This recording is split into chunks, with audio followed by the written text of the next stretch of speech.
ಒಬ್ಬರು ಮುನಿಗಳು ಬಂದಿದ್ರು. ಮುನಿಗಳು ಬಂದಿದ್ರು, ಆಹಾರ ಬರ್ತಿದ್ರು, ಕಾಡ ಹೋಗ್ತಿದ್ರು. ಆಹಾರ ಮಾಡ್ತಿರ್ಲಿಲ್ಲ, ಊರಾಗ ಬರ್ತಿದ್ರು, ಊರು ಗಲ್ಲಿ ಎಲ್ಲ ಸುತ್ತಾಕಿ ಕಾಡಿಗೆ ಹೋಗ್ತಿದ್ರು. ಕಾಡಲ್ಲಿ ಹೋಗಿ ಮತ್ತೆ ಧ್ಯಾನ ಕುಂತಿದ್ರು. ಒಂದೊಂದು ತಿಂಗಳು ತನಕ ಹೋಗ್ತಿದ್ರು, ಬರ್ತಿದ್ರು. ಎಷ್ಟು ತಿಂಗಳು? 1 ತಿಂಗಳು ತನಕ ಕೂತರು, ಹೇಳ್ತಿರ್ಪ. ಆಮೇಲೆ ಮತ್ತೆ ಬರ್ತದೆ, ಬಂದು ನಗರದಾಗ ಓಡಾಡಿ ಹೋಗ್ತಾರೆ ಮತ್ತೆ ಕಾಡು. ಹೀಗೆ 4 ತಿಂಗಳು ಮಾಡಿದ್ರು. 4 ತಿಂಗಳು ಆಹಾರ ಆಗಿಲ್ಲ. ಯಾಕೆ ಎಲ್ಲ ಚರ್ಚೆ ಶುರುವಾಯ್ತು. ಹೌದಾ? ಅವ್ರಿಗೆ ಯಾವುದೋ ನಿಯಮ ಇತ್ತು.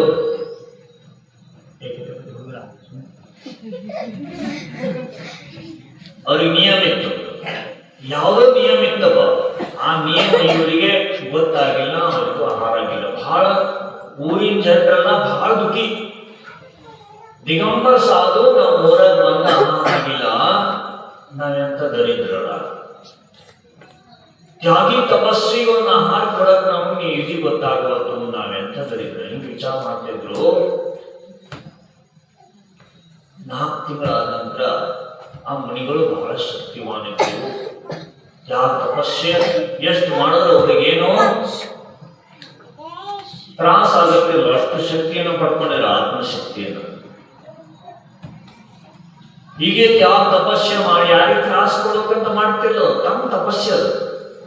ನಿಯಮ ಹಿಡಿದ್ರೆ ಆ ನಿಯಮ ಅನುಸಾರ ಸಿಕ್ಕಿದ್ರೆ ಆಹಾರ ಮಾಡೋಂಗಿಲ್ಲ ಅಂದ್ರೆ ಇಲ್ಲ, ಶರೀರಕ್ಕೆ ಆಹಾರ ಕೊಡಂಗಿಲ್ಲ. ಈ ತರ ತಮ್ಮ ತಪಸ್ಸೆ ಅದು. ಯಾರಿಗೆ ತ್ರಾಸ ಕೊಡಬೇಕು, ಯಾರಿಗೆ ಸಿಟ್ಟು ಮಾಡ್ಕೊಂಡು ಬಿಡ್ತಾರೆ, ಹಿಂಗಲ್ಲ. ಅವ್ರ ತಪಸ್ಸೆ ಅದು. ಉಪವಾಸ ಅಂತಕ್ಕಂಥದ್ದು ತಪಸ್ಸೆ. ಹೀಗೆ ತಪಸ್ಸೆ ಮಾಡಿ ಮಾಡಿ ಮಾಡಿ ಮಾಡಿ ಅವ್ರಿಗೆ ವೃದ್ಧಿ ಸಿದ್ಧಿಯೆಲ್ಲ ಪ್ರಾಪ್ತ ಆಗಿತ್ತು.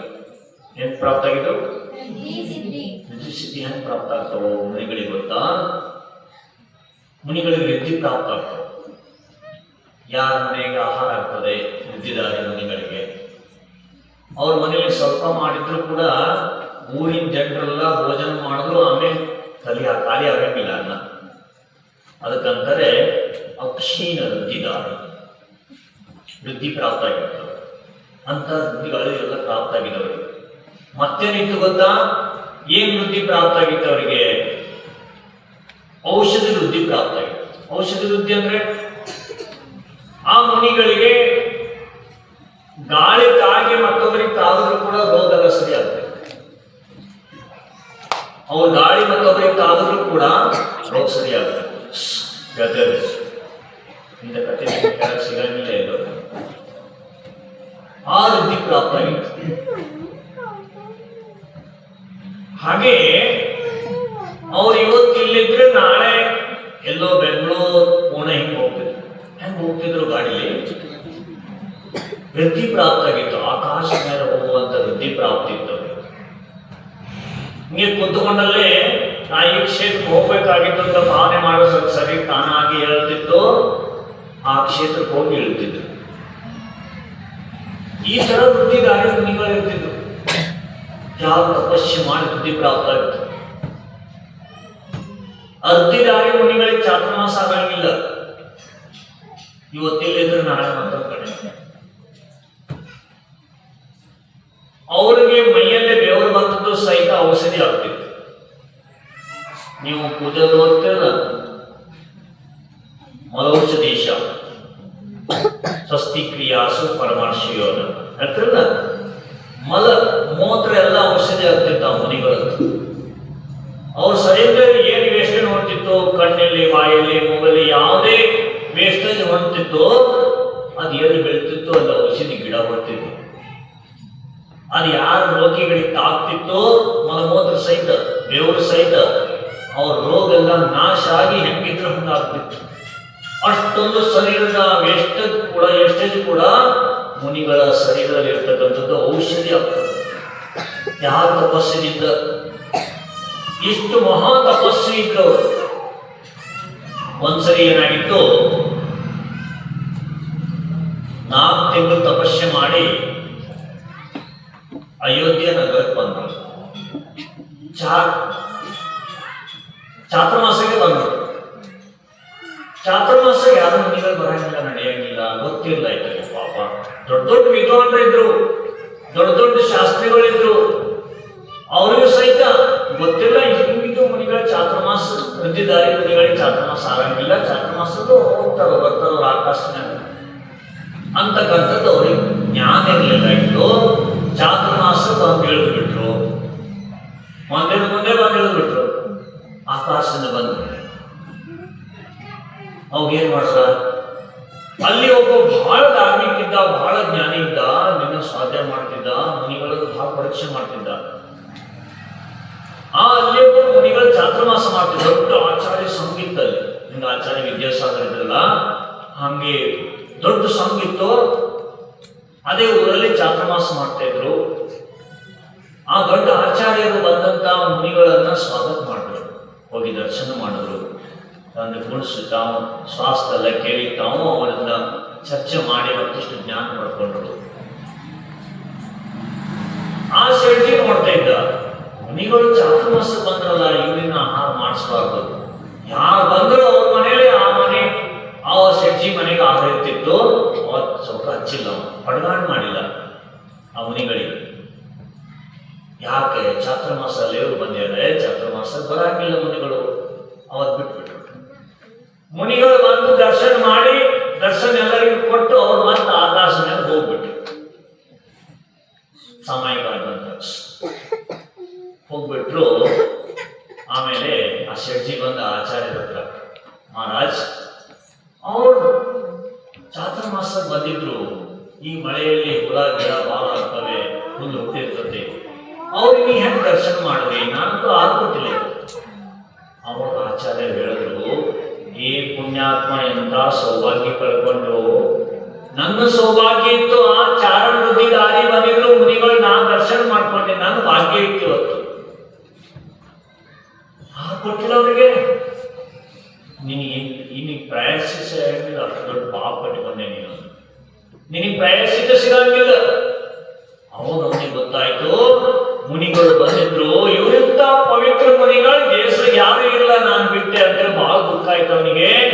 ಪ್ರಯಾಸಿತ ತಗೊಂಡ, ಇಂಥವನ್ನ ಪಂಚ ಕಲ್ಯಾಣ ಮಾಡಿಸುವಂತ ಪ್ರಯಾಸಿತ ತಗೊಂಡ. ಮತ್ತೆ ಮುನಿಗಳಿಗೆ ಅವರಿಗೆ ಆಹಾರ ಕೊಡೋದ್ರಿಂದ ನಾ ಊಟ ಮಾಡಂಗಿಲ್ಲ, ಎಷ್ಟು ದಿವಸ ಆಗಲ್ಲ ಅಂತ ನೀವು ತಗೊಂಡ್ಬಿಟ್ಟ ಶೆಟ್ಜಿ. ಹುಡ್ಕೊಂತ ಹೊಂಟ, ಎಲ್ಲಿ ಹೋದ್ರು ಅವ್ರ ಆಕಾಶನಾಗ ಹೋಗೋರು, ಇವ್ರು ಗಾಡಿದವು. ಹುಡುಕಿ ಹುಡುಕಿ ಹುಡುಕಿ ಎಷ್ಟೋ ದಿವಸ ಉಪವಾಸ ಆಯ್ತು. ಆಮೇಲೆ ಮಥುರಾ ನಗರಕ್ಕೆ ಹೋಗಿದ್ರು. ಅವರು ಎಲ್ಲೋಗಿದ್ರು? ಮಥುರಾ ನಗರಕ್ಕೆ ಹೋಗಿ ಮತ್ತೊಂದು ಚಾತುರ್ಮಾಸದ ಸ್ಥಾಪನೆ ಮಾಡಸ ತಯಾರಾಗಿದ್ರು. ಅಷ್ಟು ತಂದು ಅವನಿಗೆ ಸಿಕ್ಕಿಲ್ಲ ನೋಡ್ರು ಆ ಮನೆಗಳು. ತಯಾರಾಗಿದ್ರು. ಮಥುರಾ ನಗರದಲ್ಲಿ ಒಂದು ಘಟನೆ ಆಗಿತ್ತು. ಏನ್ ಘಟನೆ ಆಗಿತ್ತು ಗೊತ್ತಾ? ಹೇಳಬೇಡ. ಮಥುರಾ ನಗರದಲ್ಲಿ ಒಂದು ಘಟನೆ ಆಗಿತ್ತು. ಏನಾಗಿತ್ತು? ಆ ಟೈಮ್ನಲ್ಲಿ ರಾಮ, ಲಕ್ಷ್ಮಣ, ಶತ್ರುಘ್ನ, ಭರತ ಇವರೆಲ್ಲ ಇದ್ರು. ರಾಮ ಲಕ್ಷ್ಮಣ ಅಂದ್ರೆ ಯಾರ? ನಾ ಹೇಳ್ತೀನಿ ಕೇಳ. ಸೀತನ ರಾಜ, ಅವನ ತಮ್ಮ ಲಕ್ಷ್ಮಣ, ಅವನ ತಮ್ಮ ಶತ್ರುಘ್ನ, ಅವನ ತಮ್ಮ ಭರತ ಇವರೆಲ್ಲ ಇದ್ರು. ಅವರು ರಾಮ ಎಲ್ಲ ಗೆದ್ದು ಬಂದು ಸೀತನೆಲ್ಲ, ಅದು ರಾಮಾಯಣ ಮುಗಿದು ಅಯೋಧ್ಯೆಗೆ ಬಂದಿದ್ದ. ಅವಾಗ ಎಲ್ಲರಿಗೂ ರಾಜ್ಯ ಹಂಚ್ಕೊಡ್ತಾ ಇದ್ದ. ಲಕ್ಷ್ಮಣನಿಗೆ, ಮತ್ತೆ ಶತ್ರುಘ್ನಿಗೆ, ಭರತನಿಗೆ ಎಲ್ಲರಿಗೂ ರಾಜ್ಯ ಹಂಚ್ಕೊಡ್ತಾ ಇದ್ದ. ಅವಾಗ ಶತ್ರುಘ್ನ ಏನಂದ, ಶತ್ರುಘ್ನ ನನಗೆ ಮಧುರದ ರಾಜ್ಯನೇ ಬೇಕು, ಮತ್ತೆ ಯಾವುದು ಬೇಡ ನನಗೆ. ಅಲ್ಲೇ ಮಧು ಅಂತ ಒಬ್ಬ ರಾಜ ಇದ್ದ. ದೊಡ್ಡ ಬಲಿಷ್ಠನಾಗಿದ್ದ. ಯಾರು ಸಹಿತ ತನ್ನ ರಾಜ್ಯದಲ್ಲಿ ಕಾಲಿಡಕ್ಕೆ ಕೊಡುತ್ತಿಲ್ಲ, ಅಷ್ಟೊಂದು ಬಲಿಷ್ಠನಾಗಿದ್ದ, ವೀರ ಸೂರನಾಗಿದ್ದ. ಅವನನ್ನು ಗೆಲ್ಲೋರು ಯಾರು? ರಾಮ ಅಂದ, ಬಲಿಷ್ಠ ಬಾರಿದ್ದಾನೆ ರಾಜ, ಅಲ್ಲಿ ಹೋಗಿ ನೀನ್ ಗೆಲ್ಲಕ್ಕಾಗಲ್ಲ. ಇಲ್ಲ, ನಂಗೆ ಅದೇ ಬೇಕು ಅಂತ ಹೋಗಿ ಗೆದ್ಕೊಂಡ್ ಬಾ ಅಂತ ಹೇಳಿ ಸೈನ್ಯ ಕೊಟ್ಟು ಕಳ್ಸ. ಸೈನ್ಯ ಕೊಟ್ಟು ಕಳ್ಸದ ನಂತರ ಶತ್ರುಘ್ನ ಹೋಗಿ ಮಥುರಾ ರಾಜ್ಯದಲ್ಲಿ ಹೋಗಿ ಘೋಷಣೆ ಮಾಡ್ದ, ನಾಳೆ ಯುದ್ಧಕ್ಕೆ ಬರಲಿ ರಾಜ ಅಂತ. ಅವನಿಗೆ ಸಿಟ್ಟು ಬಂತು. ಯಾರು? ಮಧುರಾಜನಿಗೆ. ಅವನಿಗೆ ಎಷ್ಟೋ ವಿದ್ಯಾ ಇದ್ದವನ ಹತ್ರ ವಿದ್ಯೆ ಅಂದ್ರೆ ದೇವತ ಬಂದಿದ್ದವನಿಗೆ, ಅದರಿಂದ ಬಹಳ ಸುಖಿಯಾಗಿದ್ದವ. ಅವನ ಯುದ್ಧಕ್ಕೆ ಬಂದಂತ ಇವನು ಅವನ ಜೊತೆಗೆ ಯುದ್ಧ ಆಡಿ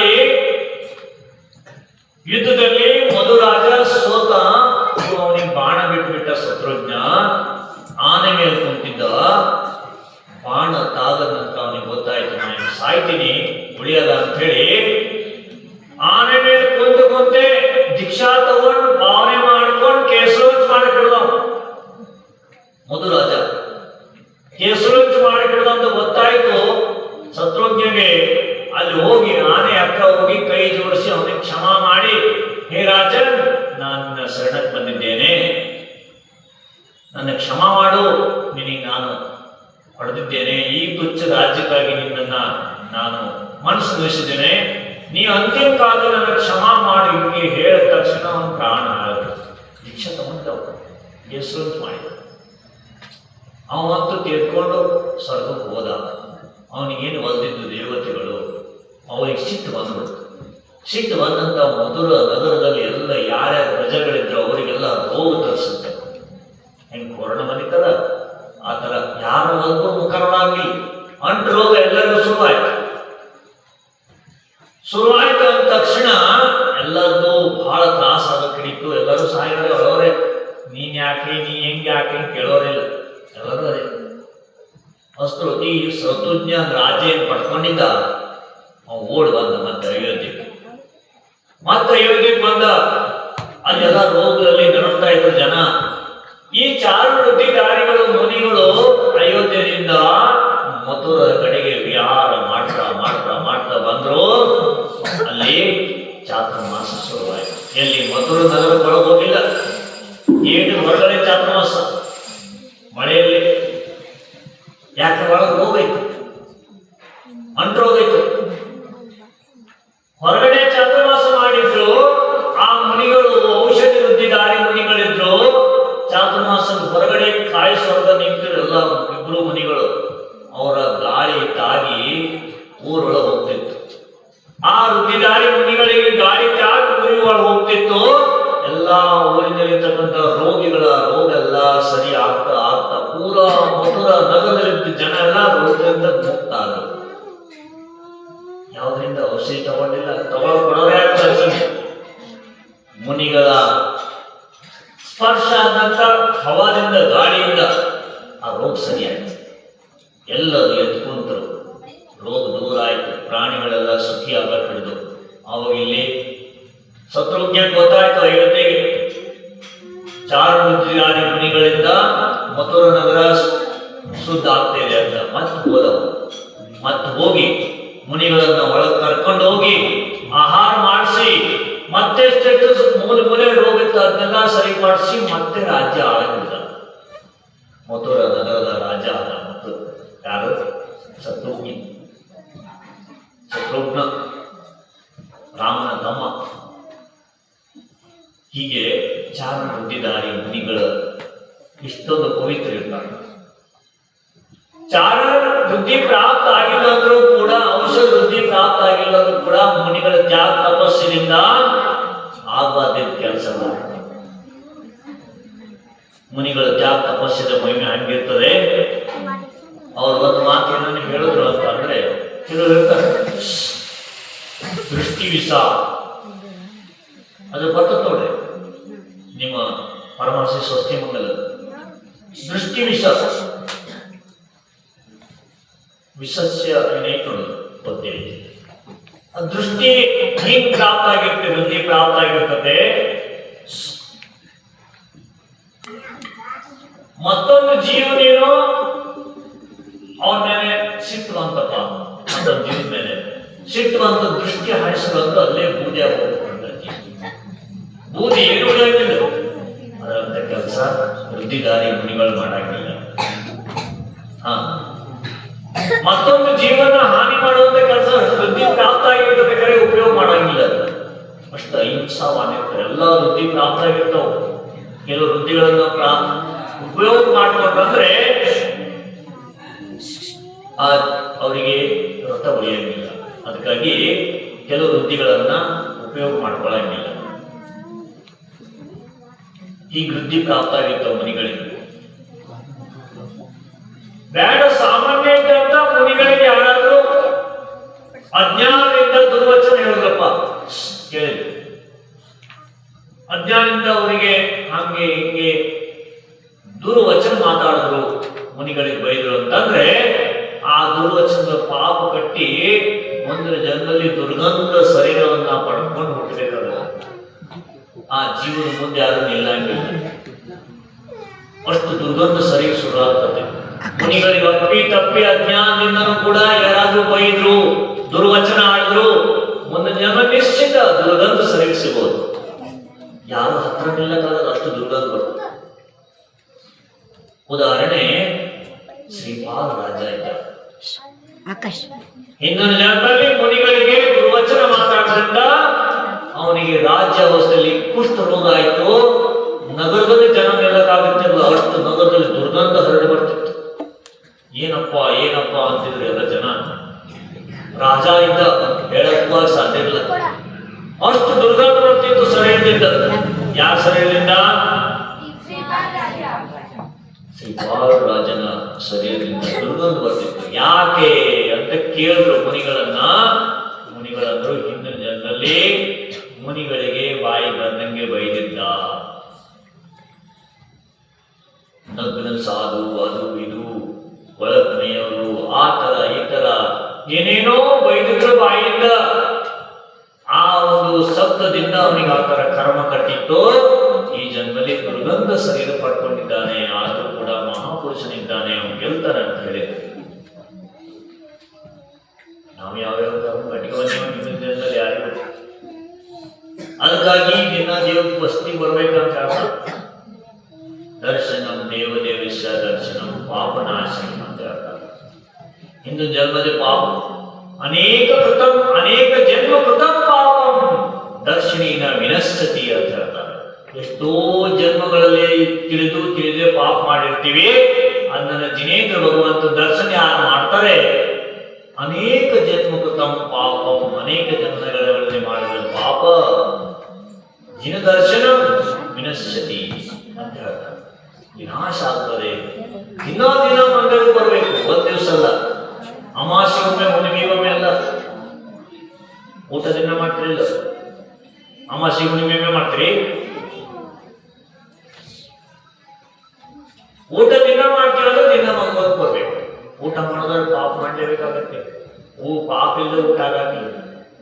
ಬೆಂಕಿ ಹಚ್ಚಬೇಕು, ನೀರು ಹಚ್ಚಬೇಕು, ನೀರು ಕಾಸಬೇಕು, ಅವಾಗಲೇ ಊಟ ಆಗಬೇಕು.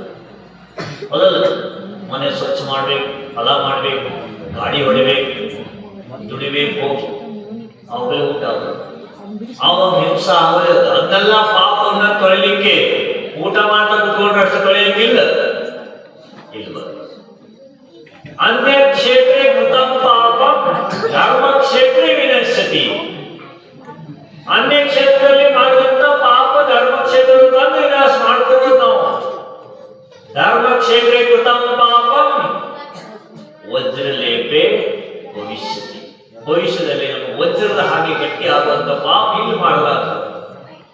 ಇಲ್ಲಿ ಮಾಡೋರು ಇಲ್ಲಿ ಮಾಡ್ತಿರ್ತದೆ. ಅಲ್ಲಿ ದಿನ ಪಾಪ ಮಾಡ್ಬೇಕು. ನಾವು ಹಳ್ಳಿಗಳಲ್ಲ, ನಾವು ಪಿಲ್ಲುಗಳು. ಅದಕ್ಕಾಗಿ ಶಿವರಿಗೆ ಪಾಪ ಅಂದ್ರೆ ಏನು, ಪುಣ್ಯ ಅಂದ್ರೆ ಏನು ಅದಲ್ಲ. ಚಾರುದಿದ್ದ ಮುನಿಗಳ ಕಥೆ ಕೇಳಿದ್ರಿ.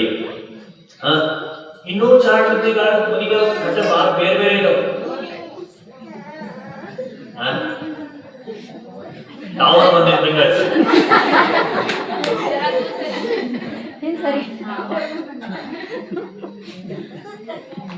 ಸೇವೆ ಮಾಡ್ಕೊಂಡ ಮನಸ್ಸಿಗೆ ಯಾಕೋ ಕಳೆದಿರ್ತಾರ. ನಿಮ್ ದೋಸ್ತ ಒಬ್ಬ ಇದ್ದ ನೋಡಿ, ಕೇಳಿರಿ.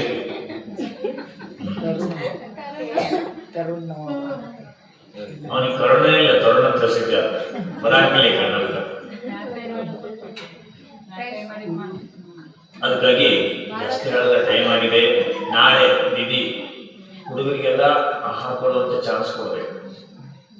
ಅಷ್ಟಕ್ಕಾದ ನಂತರ ನಿಮ್ಮ ಕ್ಲಾಸ್ ಇಲ್ಲ, ನಾಳೆ ಸೀದಾ ಹೋಗಿ ಮಡಿ ಹಾಕೊಂಡು ಬರೋದು. ನಾಷ್ಟ ಇಲ್ಲ. ನಾಳೆ ನಾಷ್ಟ 4 ಗಂಟೆಗೆ ಕೊಡ್ಸ್ತೀವಿ. ಕ್ಲಾಸ್ ಮುಗಿದ ನಾಳೆ ಬೆಳಿಗ್ಗೆ ನಾಷ್ಟ ಮಾಡಿಸ್ಬೇಕು. ಯಾರು ಮಾಡೋದಿದ್ರಿ 4 ಗಂಟೆ ಮಾಡಿ. ನಾಳೆ ಜಲ್ದಿ ಸಂಸತ್ ಪೂಜೆ ಮಾಡಿಬಿಡ್ತಾರೆ. ಮನೆಗೆ ಹೋಗಿ ನಾಷ್ಟ ಮಾಡೋದಿಲ್ಲ. ಮುನಿಗಳಿಗೆ ಆಹಾರ ಕೊಟ್ಟು ನಾಷ್ಟ ಮಾಡಿ ಕ್ಲಾಸಿಗೆ ಬರೋದು. ನಾಳೆ ಕ್ಲಾಸ್ ಟೈಮಿಂಗ್ ಚೇಂಜ್ ಆಗುತ್ತೆ. 1:30 ಕ್ಲಾಸ್.